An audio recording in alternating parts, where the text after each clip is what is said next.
मुझे कल एक सिस्टर का मैसेज आया था, कह रही थी कि वो जो शख्स था मैंने जो उससे शादी की थी वो दाढ़ी देख के की थी और उसकी नमाजें देख के की थी, और तभी वो क्या नमाजें पढ़ता है, अच्छा इवन अभी भी, और टखनों से पांचू पर रखता है, लेकिन कहती हैं वो मुझे दवाई के लिए भी 1 रुपया नहीं देता, वो मुझे बेसिक खर्चा भी मुझे नहीं देता, और कहता है कि उसने मुझे क्लियरली शादी के पता नहीं कितने 5वें दिन या कुछ दिनों बाद बता दिया कि मैं आपसे शादी आपको क्या खिलाया अपनी फिजिकल नीड्स पूरी करने के लिए लेके आया हूँ, इसके अलावा मेरा कोई मकसद नहीं है, और so don't expect anything else from my side.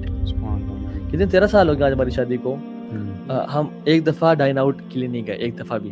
मुझे घर, हाँ ब्रो, ये सेम बंदा है, ये सेम बंदा है।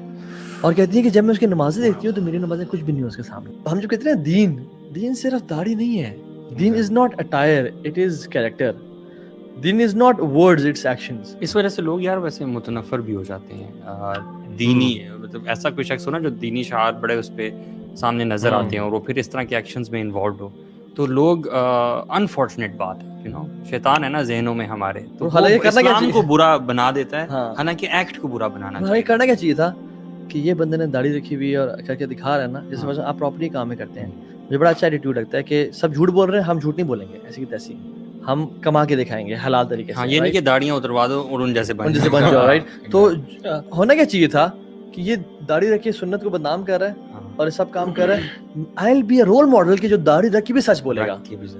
ये होना चाहिए था कि शैतान किसी से गुमराह करता है हमें, हमारी ग्राउंडिंग्स दीन के में स्ट्रांग नहीं होती, वो कहता है कि अच्छा दीनदार ऐसे होते हैं, हालांकि दीनदार ऐसे नहीं होते, दीनदार अल्लाह के नबी जैसे और सहाबा जैसे होते हैं। जिससे आप शादी कर रहे हैं ऐसे बंदे से करें जो कैरेक्टर वाला हो, ठीक है। दाढ़ी जैसे इंपॉर्टेंट है, हम इसको नहीं छोड़ सकते, और दीन जो है ना कंप्लीट दीनदार जिसमें आपका ज़ाहिरी भी है, जिसमें नमाजें भी हैं, but at the same time character भी है। यू कांट पिक वन, इधर और नहीं कर सकते।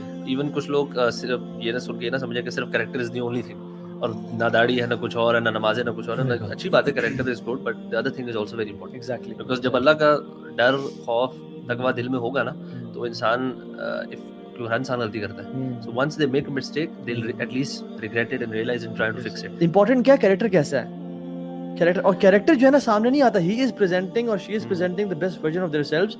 कैरेक्टर सॉलिट्यूड की खूबसूरती का नाम है यार। इस तरह की केसेस में ना मुझे ये है कि देखें जो सिस्टर हैं उन्होंने अपनी एस्टिमेशन के मुताबिक, जिस तरह के अल्लाह के नबी सल्लल्लाहु अलैहि वसल्लम की हदीस भी है कि वो अपनी सोच समझ के मुताबिक वो एक्शन लो जो कि सुन्ना के करीब है, और सब चीज़ों को देखते हुए, तो इन सिस्टर ने अपने मुताबिक बिल्कुल सही एक्शन लिया।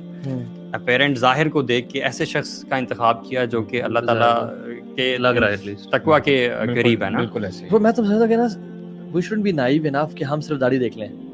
हम जब शादी कर रहे हैं, ये शादी जब होती है तो आपका भी कांटेक्ट तो होता है ना, किसी रेफरेंस से आप आते हैं, डिफरेंट सीटिंग कर सकते हैं, सीटिंग कर सकते हैं, लेकिन यार कितना हो जाएगा, तो हम मुझे लगता है ब्रो आप ना उन लोगों से रब्ता करें, उन लोगों से इंक्वायर करें जो स्मार्ट खवातीन है ना। मुझे उन्होंने मेरे दोस्तों के बारे में पूछा कि ताबी इतना सी डीलिंग कैसी है, ये स्मोकिंग तो नहीं करता। यार बंदों पे ना देखें, जैसे जब अल्लाह ताला फरमाता है ना कि जो रजाल हैं, जो मर्द हैं, वो कवाम हैं, रिस्पॉन्सिबल हैं।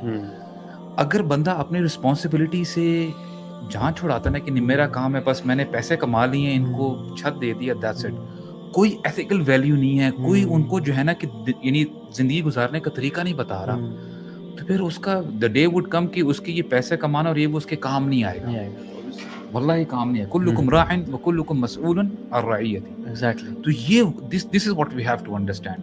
हमारे ऊपर वी बीइंग एज कवाम, फॉर एग्जांपल हमारे फादर्स हैं या हम अपने घर के कवाम हैं, बहुत बड़ी रिस्पॉन्सिबिलिटी है, और हमसे पूछा जाएगा, कि तुमने जो है अपनी वाइफ के साथ क्या तुमने ट्रीटमेंट की है, तुमने अपने बच्चों की क्या तरबियत की है। बच्चे पढ़ लिख जाते हैं लेकिन दीन का कुछ भी पता नहीं होता।